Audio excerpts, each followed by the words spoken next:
ये दौर वो है जिसके तमाम इशारे जो हैं उस मलहुल कुबरा की तरफ इशारा करते हैं, जिस जंग ने, जिसको सबसे बड़ी जंग कहा जाता है, जिस जंग के बाद ये दजाल का और ईसा अलैहिस्सलाम का और मेहदी अलैहिस्सलाम का ज़हूर है। तो ये वो जंग है जिसका जिक्र इस तरतीब से किया गया है मिशकात शरीफ में खास तौर पे, कि जिसमें मुसलमानों का एक इल्हाक होगा रोमन कैथोलिक क्रिश्चियंस के साथ। रोमन कैथोलिक क्रिश्चियन जिसका जिक्र, जिसका इशारा हदीस की रूह से हम ले सकते हैं, वो ये जो रशिया साइड के क्रिश्चियंस हैं, ईस्टर्न यूरोप साइड के क्रिश्चियंस हैं, ये उसका जिक्र है। और अगर हम गौर करें तो हम उस वक्त में जी रहे हैं जिसमें मुसलमानों का इल्हाक हमारे सामने अभी ये पिछली जंग में जो अभी इसराइल और फलस्तीन की जंग है, इसमें ये इल्हाक सामने आके ईसाइयों की भी एक तफरीक करता है, यानी अमेरिकन क्रिश्चियंस की भी एक तफरीक करता है इन रशियन और ईस्टर्न यूरोपियन क्रिश्चियंस से। इसका मतलब है कि ये जो इल्हाक है, ये जो ब्लॉक्स बन रहे हैं मुसलमानों के, इनके साथ रशिया के साथ कोलिशन के, चाहे वो ईरान हो, चाहे वो तुर्की हो, चाहे वो मलेशिया हो, पाकिस्तान हो, ये वो रीजन है जिन्होंने आपस में इल्हाक करके एक कॉमन एनिमी को डिफीट देनी है अकॉर्डिंग टू अहादीस।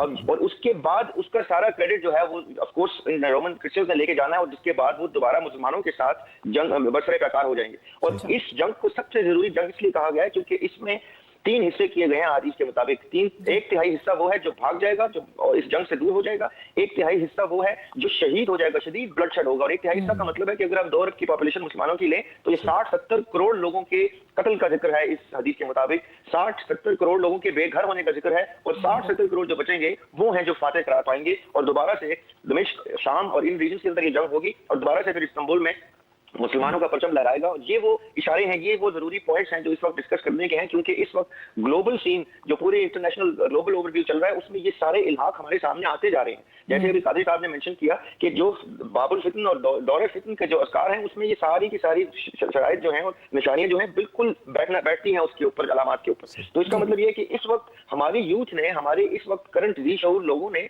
अपने आप को आइडेंटिफाई करना है, जो पूरी दुनिया में स्कैटर्ड मुसलमान हैं, कि उन्होंने अपने आप को इस पूरे फ्रेमवर्क में प्लेस कहां करना है। हर वक्त हक और बातिल जंग में शामिल है। हर वक्त हमने अपना हक आइडेंटिफाई करके इस सारी सिचुएशन में अपना रोल प्ले करना है। हमारे लोगों ने, अवाम ने, जो अपने वोट से या अपनी ताकत से अपने हुक्मरानों को लेके आते हैं, उन्होंने अपने हुक्मरानों तक ये मैसेज पहुंचाना है कि ये इल्हाक कब कब कैसे कैसे वजूद होगा इसका, और ये किस तरह से हम इस जंग की तैयारी करेंगे जिस जंग के बाद वो मेजर और बड़ी निशानियां सामने आएंगी। तो हमारे लिए इस वक्त ये नुक्ता नजर आपके प्लेटफॉर्म से सामने रखना बहुत जरूरी है, ताकि इस वक्त सोचने वाला नौजवान ये सोच ले कि आगे आने वाले 5-7 साल 10 साल के अंदर ये वो निशानियां हैं जो सामने आने वाली हैं, जो वर्ल्ड वॉर 3 की तरफ 10 सालों में ज़रिया साहब, अगले 5-10 सालों में। जी, ये जो मलहुल कुबरा की निशानियां हैं, ये तो सारे उस कोलिशन गवर्नमेंट्स की निशानियां हैं जिनकी आपस में इल्हाक के बाद एक कॉमन एनिमी को डिफीट होगी। और अगर हम अभी गौर करें, ये पिछले साल की जो पूरी जंग हुई है 7 अक्टूबर से 7 अक्टूबर में, इसमें बहुत से इल्हाक सामने आए हैं। हमने देख लिया कि किस तरह अरब ममालिक ने वो मिसाइल रोके हैं जो मिसाइल मुसलमान एक यहूदी रियासत के ऊपर दाग रहा था। तो ये इल्हाक सामने आते हैं जिससे ये नमदार होती है ये चीज कि कौन कौन सी फोर्सेज यूनाइट हो रही हैं। और इस हदीस में तो बाकायदा तौर पर जिन रोमन्स का इशारा है वो रशियंस हैं। वो रशियंस का इल्हाक जिन मुसलमान मुल्कों से हुआ, वही इल्हाक एक कॉमन एनिमी को टारगेट कर रहा था। उसमें कितने ही मुसलमान साइड पे हो गए, कितने इकट्ठे हुए, ये बिल्कुल सामने की बात है। ये हम ना ज्यादा आगे जाने की बात करें, ना ज्यादा पीछे जाने की बात करें।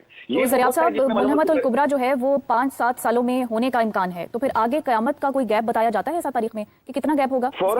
इसके फौरन बाद ज़हूर है मेहदी अलैहिस्सलाम का, ईसा अलैहिस्सलाम का और दज्जाल का। ये जो पूरा स्ट्रक्चर एस्टैब्लिश होगा, ये इस जंग के फौरन बाद होगा, जब हम कॉन्स्टेंटिनोपल में यानी इस्तांबुल में जब हम परचम लहराएंगे, जहां अल्लाह अकबर का नारा लगा के हदीस के मुताबिक मुसलमान दाखिल होंगे। ये वो मकामात आ गए हैं वक्त के, जो हम इंशाल्लाह हमारे सामने ये मौजूदात अल्लाह के इंशाल्लाह ज़रूर पजीर होंगे। सूरह काफ इस वक्त के लिए है, इन अदवार में सूरह काफ का मुताला करना है, पढ़ते रहना और पहाड़ों का रुख करना है। अब तो वो वक्त आ गया। मसला ये है कि क्या हम उस मलहुल कुबरा के लिए तैयार हैं?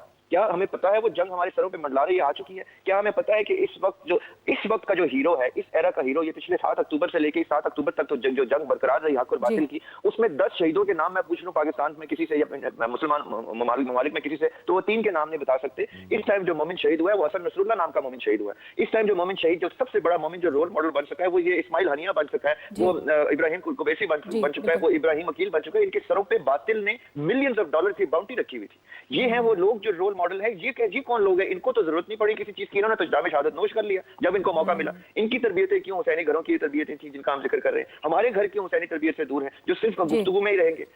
यानी हमारे इस वक्त रोल मॉडल वो बनने चाहिए जो अपने तबई मौत को अलार्म क्लॉक समझ के जाने के वक्त के इंतजार में है कि कब हमारा हक और बातिल नजर आए और अब कब हक के रास्ते में जहाद कर ले। हमें तो तरबियत ही ये होनी चाहिए।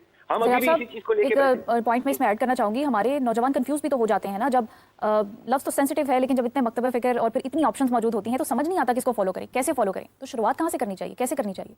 सिर्फ कुरान से शुरू होना चाहिए, दीन सिर्फ कुरान पे खत्म हो जाना चाहिए। मैं कोई गुफ्तगू ऐसी नहीं कर रहा जो कुरान से बाहर है। ये सूरह तौबा की 111 नंबर आयत है, इन्नल्लाह हश्तरा, अल्लाह ताला ने खरीद ली तुमसे क्या चीज, मोमिनीन से क्या खरीदा अल्लाह ताला ने। इंसान के पास है ही क्या अल्लाह ताला को देने के लिए? दो ही चीजें होती है, एक उसकी जान और एक उसका वो माल जिसको वो कब्र में भी लेके जाने की कोशिश करता है और जिससे पीछा ही नहीं छोड़ा। मौत से ऐसे डरता है मोमिन जैसे मौत खुदा ना खास्ता कोई जुल्म बन के आती है। मौत तो वो विसाल है जो आशिक का माशूक से होता है, जो खालिक का मखलूक से होता है। और ये तो समझने की बात है, कुरान भरा हुआ है इस चीज से कि मर जाओ अल्लाह के रास्ते में, फी सबीलिल्लाह। जिसने जहाद नहीं किया उसके साथ इन्नल्लाह हश्तरा का कॉन्ट्रैक्ट हुआ ही नहीं। ये आयत अल्लाह ताला की कहती है कि जिसने जन्नत ली उसका पूरा पेरीमीटर दिया। इसको फौजुल कबीर से ही आयत खत्म होती है, फौजुल कबीर पे, कि अल्लाह ताला ने तुमसे खरीद ली, तुमसे तुम्हारी जाने तुम्हारे माल किस चीज के बदले, यानी इस कॉन्ट्रैक्ट की शराइत क्या है कि जो अल्लाह के रास्ते में कत्ल होगा या कत्ल करेगा सिर्फ उसको जन्नत मिलेगी। ये बड़ी बड़ी स्क्रीन के ऊपर सूरह तौबा की 111 नंबर आयत टिकर में चलाए ताकि इन 2 घंटों में तो पता चल जाए कि हम मरने के लिए आए थे, हम सिर्फ और सिर्फ जान देने के लिए और कत्ल करने के लिए आए थे। लफ्ज लिखा हुआ है। मैं और आप बाय सड़क पर निकल के कत्ल क्यों नहीं कर रहे?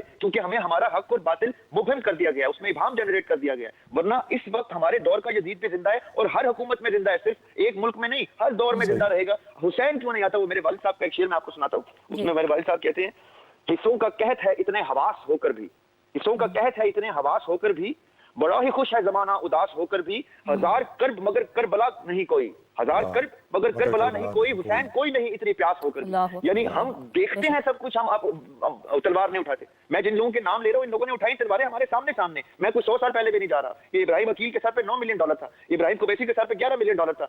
हसन नसरुल्लाह जब शहीद हुए तो उन्होंने कहा 20 साल, it took us 20 years of surveillance and all sorts of intelligence that we could possibly gather to track down where Hassan Nasrullah would be so that we could kill him.